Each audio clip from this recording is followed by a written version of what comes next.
Essula ey'okubiri. Kale obanga waliwo okukubagiza kwonna mu Kristo, obanga okusanyusa kwonna okw'okwagala, obanga okussa ekimu kwonna okw'omwoyo, obanga okusaasira n'ekisa, mutuukirize essanyu lyange, mulowoozenga bumu, nga mulina okwagala kumu, omwoyo gumu, nga mulowooza bumu. Temukolanga kintu kyonna olw'okuyomba newaakubadde olw'ekitiibwa ekitaliimu, wabula mu buwombeefu buli muntu agulumizenga munne okusinga bwe yeegulumiza yekka.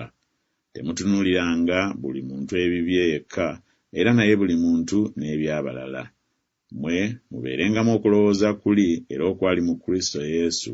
Oyo bwe yasooka okubeera mu kifaananyi kya Katonda, teyalowooza kintu ekyegombebwa okwenkanankana ne Katonda, naye yeggyako ekitiibwa bwe yatwala engeri y'omuddu n'abeera mu kifaananyi ky'abantu, era bwe yalabikira mu mutindo ogw'obuntu ne yeetowaaza nga muwuliza okutuusa okufa, era okufa okw'okumusaalaba.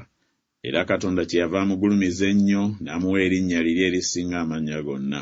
Buli vviivi lifukaamirirenga erinnya lya Yesu, ery'eby'omu ggulu n'eby'oku nsi n'ebya wansi w'ensi, era buli lulimi lwatulenga nga Yesu Kristo ye Mukama waffe. Katonda Kitaffe aweebwa ekitiibwa. Kale, abaagalwa bange, nga bwe mwawuliranga ennaku zonna, si nga nze lwe mbeerawo lwokka, naye kaakano okusinga ennyo nga siriiyo, mutuukirizenga obulokozi bwammwe bennyini n'okutya n'okukankana, kubanga Katonda yakoza mu mmwe okwagala n'okukola olw'okusima kwe okulungi.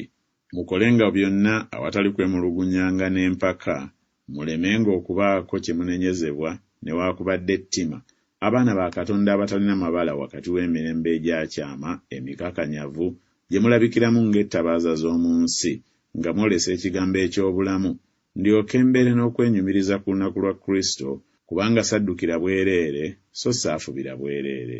Naye newaakubadde nga nfukibwa ku ssaddaaka n'okuweereza okw'okukkiriza kwammwe, nsanyuka era nsanyukira wamu nammwe mwenna, era nammwe bwe mutyo musanyuke era musanyukire wamu nange.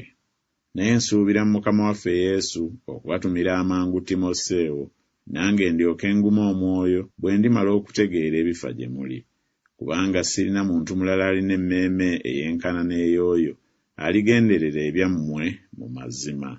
Kubanga abo bonna beenoonyeza byabwe ku bwabwe si bya Yesu Kristo. Naye ekimutegeezesa mukimanyi, nga yaweerezanga wamu nange olw'enjiri ng'omwana eri kitaawe. Kale oyo nsuubira okumutuma amangu, kyokka bwe ndimala okulaba ebifa gye ndi. Naye nsuubira mu Mukama waffe nti nange ndijja mangu.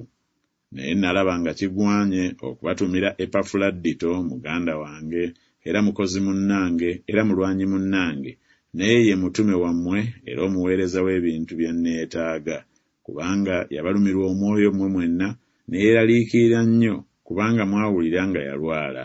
Kubanga okulwala yalwala yali kumpi n'okufa, naye Katonda yamusaasira, so si ye yekka, naye era nange ennaku endala zireme okweyongera ku nnaku ze nnina. Kyenva njagala ennyo okumutuma bwe mulimulaba nate mulyoke musanyuke, nange nkendeeze ku kunakuwala kwange.